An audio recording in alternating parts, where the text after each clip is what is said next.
মালদ্বীপের থিনাধুতে প্রবাসী বাংলাদেশিদের জন্য ভ্রাম্যমাণ কনসুলার সেবা। 2 দিনেই প্রায় 2000 নাগরিকের পাসপোর্ট ও কার্ড সরবরাহ। প্রবাসীরা সন্তোষ প্রকাশ করেছেন। আমাদের মালদ্বীপ প্রতিনিধি মোহাম্মদ মাহমুদুলের পাঠানো ভিডিও তথ্যে দেখুন বিস্তারিত প্রতিবেদন। মালদ্বীপের থিনাডু আইল্যান্ডে প্রবাসী বাংলাদেশিদের জন্য বিশেষ উদ্যোগে হাজির হলো বাংলাদেশ হাইকমিশন। 11 থেকে 14 সেপ্টেম্বর ভারপ্রাপ্ত হাইকমিশনার মোহাম্মদ সোহেল পারভেজের নেতৃত্বে 5 সদস্যের একটি প্রতিনিধি দল থিনাডু আইল্যান্ডে ভ্রাম্যমাণ কনসুলার সেবা প্রদান করেন। 2 দিনব্যাপী এই ক্যাম্পে প্রায় 2000 বাংলাদেশি নাগরিক পাসপোর্ট ও এমআরপি এনরোলমেন্ট করলেন।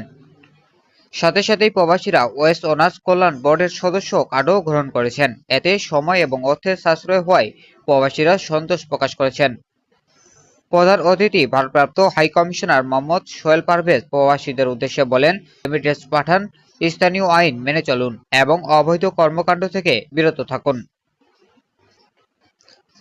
প্রতিনিধি দল থিনাডু সিটি কাউন্সিলের সঙ্গে সৌজন্য সাক্ষাৎ করেছেন। তারা প্রবাসীদের সমস্যার সমাধানে সহযোগিতা এবং আনডকুমেন্টেড বাংলাদেশিদের বৈধকরণে সহযোগিতা চেয়ে অনুরোধ জানিয়েছেন। শেষে প্রবাসীদের মাঝে খেলাধুলার সরঞ্জাম বিতরণ করা হয়।